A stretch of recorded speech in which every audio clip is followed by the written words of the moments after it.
ಎಲ್ರಿಗೂ ನಮಸ್ಕಾರ. ಇನ್ಫೋಸ್ಟ್ರೀಮ್ ಯೂಟ್ಯೂಬ್ ಚಾನಲ್ಗೆ ಮತ್ತೊಮ್ಮೆ ಸ್ವಾಗತ. ಈ ವಿಡಿಯೋದಲ್ಲಿ ನಾವು ಇನ್ನೊಂದು ಪ್ರಾಬ್ಲಮ್ ಅನ್ನ ಡಿಸ್ಕಸ್ ಮಾಡ್ತಾ ಹೋಗೋಣ. SJF ಮೇಲೆ shortest job first algorithm. So ಇದು ಮೇಜರ್ ಆಗಿ ಬರುವಂತದ್ದು ನಾನ್ ಪ್ರಿಯಂಪ್ಟಿವ್ CPU ಶೆಡ್ಯೂಲಿಂಗ್ ಟೆಕ್ನಿಕ್ ಅಲ್ಲಿ, ಸರಿನಾ? ಇದು ಮೇಜರ್ ಆಗಿ ಬರುವಂತದ್ದು ನಾನ್ ಪ್ರಿಯಂಪ್ಟಿವ್ CPU ಶೆಡ್ಯೂಲಿಂಗ್ ಟೆಕ್ನಿಕ್ ಅಲ್ಲಿ. ಇದನ್ನ ನಾವು ಬೇಕಾದ್ರೆ ಪ್ರಿಯಂಪ್ಟಿವ್ ಆಗು ಕೂಡ ಸಾಲ್ವ್ ಮಾಡ್ಬೋದು, ಸರಿನಾ? ಪ್ರಿಯಂಪ್ಟಿವ್ SJF ಅಂತ ಕೂಡ ಸಾಲ್ವ್ ಮಾಡ್ಬೋದು. ಅದನ್ನ ನಾವು SRTF ಅಂತ ಕರಿತೀವಿ, ಶಾರ್ಟೆಸ್ಟ್ ರಿಮೈನಿಂಗ್ ಟೈಮ್ ಫಸ್ಟ್. ಏನಿದು ಪ್ರಿಯಂಪ್ಟಿವ್ ಟೆಕ್ನಿಕ್ ಅಲ್ಲಿ ನಾವು SJF ಅನ್ನ ಸಾಲ್ವ್ ಮಾಡಿದಾಗ ಅದನ್ನ ಏನಂತ ಕರಿತೀವಿ? SRTF. ಸೊ ಅದನ್ನ ಆಲ್ರೆಡಿ ಡಿಸ್ಕಸ್ ಮಾಡಿದೀನಿ. ಪ್ರೀವಿಯಸ್ ಇಯರ್ ಕ್ವಶನ್ ಪೇಪರ್ ಅಲ್ಲೂ ಕೂಡ ಪ್ರಾಬ್ಲಮ್ ಇತ್ತು SRTF ಮೇಲೆ, ಅದನ್ನ ನೀವು ನೋಡಿ ಸಾಲ್ವ್ ಮಾಡಿದೀನಿ ಆಲ್ರೆಡಿ. ಈಗ SJF ನಾನ್ ಪ್ರಿಯಂಪ್ಟಿವ್ ಅಂಡರ್ ಅಂತ ಹೇಳಿದೆ. ಸೊ ಮೇಜರ್ ಆಗಿ ನಮಗೆ CPU ಶೆಡ್ಯೂಲಿಂಗ್ಸ್ ಅಂತ ಬಂದಾಗ ಎರಡು ಡಿಫರೆಂಟ್ ಪಾರ್ಟ್ಸ್ ಬರ್ತವೆ. ಒಂದು ನಾನ್ ಪ್ರಿಯಂಪ್ಟಿವ್, ಇನ್ನೊಂದು ಪ್ರಿಯಂಪ್ಟಿವ್. ಈ SJF, FCFS ಇವೆಲ್ಲ ನಾನ್ ಪ್ರಿಯಂಪ್ಟಿವ್ ಅಂಡರ್ ಬರುತ್ತೆ. ರೌಂಡ್ ರಾಬಿನ್, ಪ್ರಿಯಾರಿಟಿ ಅವೆಲ್ಲ ಪ್ರಿಯಂಪ್ಟಿವ್ ಪ್ರಿಯಾರಿಟಿ ಅಂಡರ್ ಬರುತ್ತೆ, ಪ್ರಿಯಂಪ್ಟಿವ್ CPU ಶೆಡ್ಯೂಲಿಂಗ್ ಅಂಡರ್ ಬರ್ತಾ ಹೋಗ್ತವೆ. ಹಾಗಾದ್ರೆ ನಾನ್ ಪ್ರಿಯಂಪ್ಟಿವ್ಗೂ ಮತ್ತು ಪ್ರಿಯಂಪ್ಟಿವ್ಗೂ ಇರುವಂತ ಡಿಫರೆನ್ಸ್ ಏನು? ಸಿಂಪಲ್. ನಾನ್ ಪ್ರಿಯಂಪ್ಟಿವ್ ಏನ್ ಹೇಳುತ್ತೆ ಅಂತಂದ್ರೆ, ಒಂದು ಸಲ ಯಾವ್ದಾದ್ರು ಒಂದು ಪ್ರೋಸೆಸ್ ಎಕ್ಸಿಕ್ಯೂಟ್ ಮಾಡೋದಕ್ಕೆ ಶುರು ಆಯ್ತು ಅಂತಂದ್ರೆ ಅದು ಫುಲ್ ಎಕ್ಸಿಕ್ಯೂಟ್ ಆಗೋವರೆಗೂ ಕೂಡ ನಾವು ವೇಟ್ ಮಾಡ್ಬೇಕು. ಆಮೇಲೆ ಮಾತ್ರ ನಾನು ಬೇರೆ ಒಂದು ಪ್ರೋಸೆಸ್ಗೆ CPU ನ ಅಲೋಕೇಟ್ ಮಾಡಕ್ ಆಗೋದು. ಫಾರ್ ಎಕ್ಸಾಂಪಲ್, ಇವಾಗ ಪ್ರೋಸೆಸ್ P1 7 ಮಿನಿಟ್ಸ್ ಬೇಕು ಫುಲ್ ಎಕ್ಸಿಕ್ಯೂಟ್ ಆಗೋದಕ್ಕೆ. ಸೊ ನಾನು ಆ 7 ಮಿನಿಟ್ ಎಕ್ಸಿಕ್ಯೂಟ್ ಆಗೋವರೆಗೂ ಕೂಡ ವೇಟ್ ಮಾಡ್ತೀನಿ. ಆಮೇಲೆ ಬೇರೆ ಒಂದು ಪ್ರೋಸೆಸ್ಗೆ CPU ನ ಅಲೋಕೇಟ್ ಮಾಡ್ತಾ ಹೋಗ್ತೀನಿ. ಬಟ್ ಪ್ರಿಯಂಪ್ಟಿವ್ ಇದರ ಆಪೋಸಿಟ್. ಪ್ರಿಯಂಪ್ಟಿವ್ ಏನ್ ಹೇಳುತ್ತೆ, ಯಾವುದೋ ಒಂದು ಪ್ರೋಸೆಸ್ ಎಕ್ಸಿಕ್ಯೂಟ್ ಆಗ್ತಾ ಇದೆ ಅಂತಂದ್ರೆ ಫುಲ್ ಎಕ್ಸಿಕ್ಯೂಟ್ ಆಗೋದಕ್ಕೆ ಬಿಡಬಾರ್ದು, ಟೈಮ್ ಕ್ವಾಂಟಮ್ ಪ್ರಕಾರ ಎಕ್ಸಿಕ್ಯೂಟ್ ಮಾಡ್ಬೇಕು. ಫಾರ್ ಎಕ್ಸಾಂಪಲ್, ಏನಾದ್ರು 3 ಇದೆ ಅಂತ ಅನ್ಕೊಳ್ಳಿ, ಟೈಮ್ ಕ್ವಾಂಟಮ್. ಇಲ್ಲಿ 7 ನಿಮಿಷ ಬೇಕು ಈ ಒಂದು ಪ್ರೋಸೆಸ್ ಫುಲ್ ಎಕ್ಸಿಕ್ಯೂಟ್ ಆಗೋದಕ್ಕೆ. ಬಟ್ ಟೈಮ್ ಕ್ವಾಂಟಮ್ ಏನ್ ಹೇಳುತ್ತೆ, ಮ್ಯಾಕ್ಸಿಮಮ್ 3 ನಿಮಿಷ ಅಷ್ಟೇ. 1 ನಿಮಿಷ ರನ್ ಮಾಡಿ, 2 ನಿಮಿಷ ರನ್ ಮಾಡಿ, ಮ್ಯಾಕ್ಸಿಮಮ್ 3 ನಿಮಿಷ. 3 ನಿಮಿಷದ ಮೇಲೆ ರನ್ ಮಾಡಂಗಿಲ್ಲ. 3 ನಿಮಿಷ ಆದ್ಮೇಲೆ ಇನ್ನೂ 4 ನಿಮಿಷದ ಕೆಲಸ ಉಳಿಯುತ್ತಲ್ವಾ? 7 - 3 ಅಂತಂದ್ರೆ 4 ನಿಮಿಷದ ಕೆಲಸ ಉಳಿಯುತ್ತೆ. ಸೊ ಅವಾಗ ಆದ್ರೂ ಕೂಡ 4 ನಿಮಿಷದ ಉಳ್ಕೊಂಡ್ರು ಕೂಡ ನಾನು ಬೇರೆ ಒಂದು ಪ್ರೋಸೆಸ್ಗೆ CPU ನ ಅಲೋಕೇಟ್ ಮಾಡ್ಬೇಕಾಗತ್ತೆ. ಸೊ ಅದೇನಾಗುತ್ತೆ, ಒಂದು ಪ್ರೋಸೆಸ್ಗೆ ಸ್ವಲ್ಪ ಹೊತ್ತು, ಇನ್ನೊಂದು ಪ್ರೋಸೆಸ್ಗೆ ಸ್ವಲ್ಪ ಹೊತ್ತು, ಈ ತರ ಕಂಪ್ಲೀಟ್ ಮಾಡ್ತಾ ಬರುತ್ತೆ. ಯಾವುದು? ಪ್ರಿಯಂಪ್ಟಿವ್ CPU ಶೆಡ್ಯೂಲಿಂಗ್. ಈಗ SJF ಏನು? ನಾನ್ ಪ್ರಿಯಂಪ್ಟಿವ್. ಅಂದ್ರೆ ಒಂದು ಪ್ರೋಸೆಸ್ ಶುರು ಆದ್ರೆ ಫುಲ್ ಎಕ್ಸಿಕ್ಯೂಟ್ ಆಗೋವರೆಗೂ ಕೂಡ ನಾವು ಅದನ್ನ ಎಕ್ಸಿಕ್ಯೂಟ್ ಮಾಡ್ತಾನೆ ಇರಬೇಕು. ಆಮೇಲೆ ಬೇರೆ ಒಂದು ಪ್ರೋಸೆಸ್ಗೆ ನಾವು CPU ನ ಅಲೋಕೇಟ್ ಮಾಡ್ತಾ ಹೋಗ್ತೀವಿ. ಈಗ SJF shortest job first main ಆಗಿ ನೋಡ್ಬೇಕಾಗಿರುವಂತದ್ದು ಈ ಬರ್ಸ್ಟ್ ಟೈಮ್ ಕಾಲಮ್ ಅನ್ನ, ಗೊತ್ತಾಯ್ತಾ? ಎಸ್.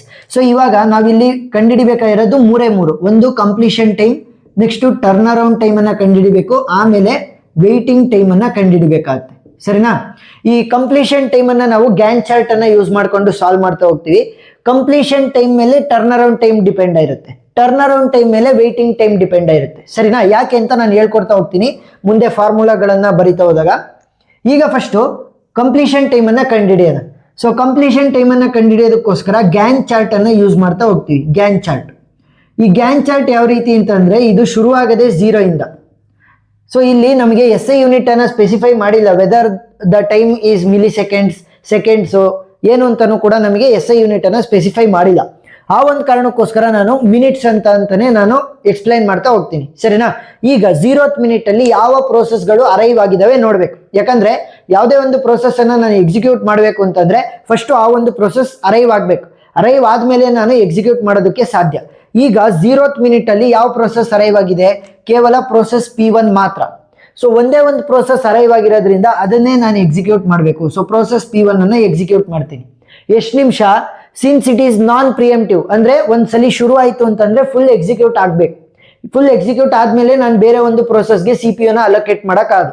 ಸೊ ಪ್ರೋಸೆಸ್ P1 ಗೆ 7 ನಿಮಿಷ ಬೇಕು ಫುಲ್ ಎಕ್ಸಿಕ್ಯೂಟ್ ಆಗೋದಕ್ಕೆ. ಸೊ 7 ನಿಮಿಷನೂ ಕೂಡ ರನ್ ಮಾಡ್ತೀನಿ. 0 + 7 ಅಂತಂದ್ರೆ 7 ಆಯ್ತು.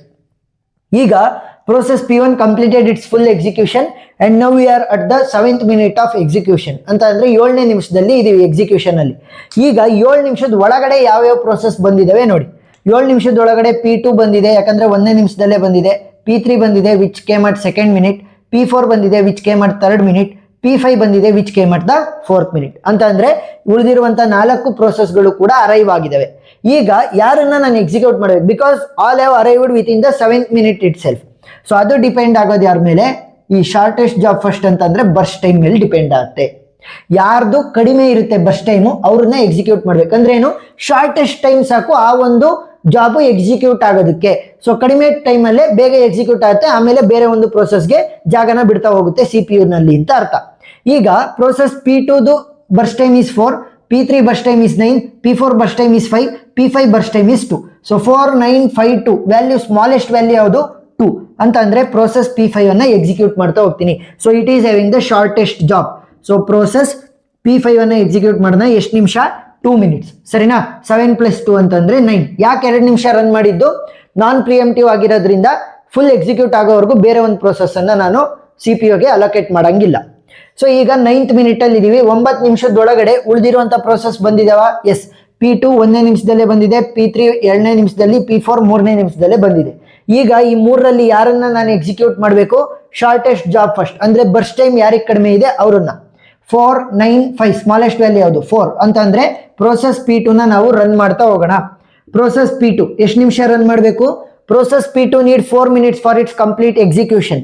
ಸೊ 9 + 4 ಅಂತಂದ್ರೆ ವ್ಯಾಲ್ಯೂ ಎಷ್ಟಾಗುತ್ತೆ? 13 ಆಗುತ್ತೆ. ಸರಿನಾ? ಎಸ್.